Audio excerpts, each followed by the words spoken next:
This is vocabulary list 32, and this one is about prepositions. Now, you might not know what prepositions are, but we talked about them a while ago, a long time ago, when we talked about how sometimes you use prepositions in ASL and sometimes you don't. But in English, we like to use them a lot. Like, for example, one preposition is the word to. And in ASL, we don't say nice to meet you, we just say nice meet you, if you remember that. So prepositions are just words that show relationships between things. So, for example, I am sitting on a chair. I am in a house. I'm not next to the chair. I'm not under the chair. Those are other prepositions, next to and under. I'm not outside the house or on top of the house. Those are other prepositions. I'm on a chair and I'm in a room in the house. So we are going to learn a few prepositions now.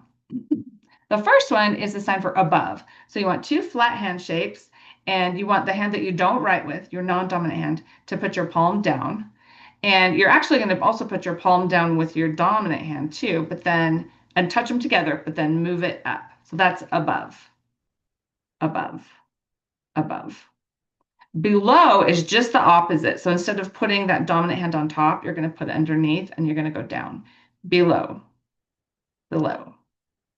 Across or over has that same non-dominant hand. It's just a flat hand shape with your palm down. But your dominant hand, the hand that you write with, you turn the palm sideways and then you go over or across. And that's what the sign means, across or over. Behind is signed with two thumbs up hand shapes. And you're going to bring your dominant hand so that it goes behind the other one. The hand that you write with is going to come behind. And that's the sign for behind. Behind. So if there's something behind me, I would say behind.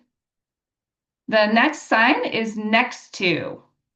If something is right next to something else, we're going to have a thumbs up hand shape on your non-dominant hand and a flat hand shape on your dominant hand, the one that you write with. And then turn it so your palms are, so your fingers are pointing out away from you, and then just come right next to, next to, next to. I've also seen a few other signs for next to, so you might see a deaf person signing it a different way.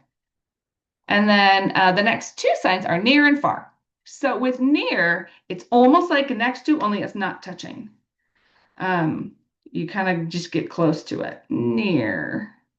And then there's a non-manual sign that goes with this too. And so when you sign near, you have to do this.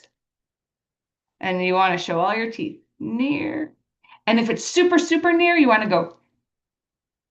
But if it's kind of near, it's like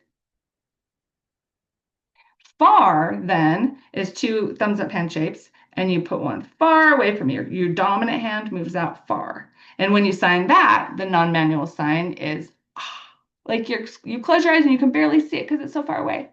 Okay, so far. But if it's only sort of far, it's kind of, but very far. All right, the last two signs for this list are in or inside and out or outside. Now, before I teach you these, remember that English and ASL are very different. When we sign ASL, we sign what the meanings of the words are, not just what the English word says. So when you sign in or inside, it means to physically be in something. I am in this house.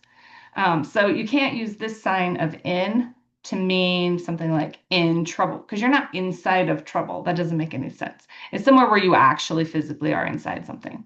Same thing with out or outside. It means to be physically outside of something.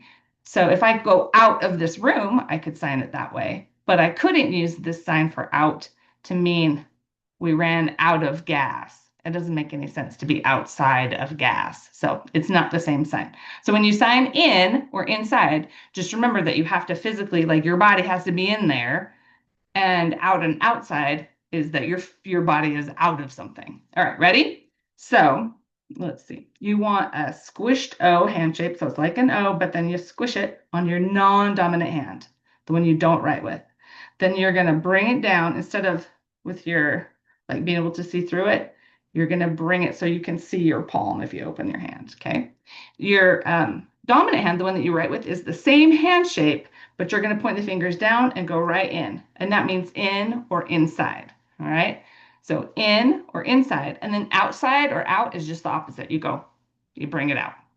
Okay, so same hand shape and everything, but out or outside. So in, inside, out, outside.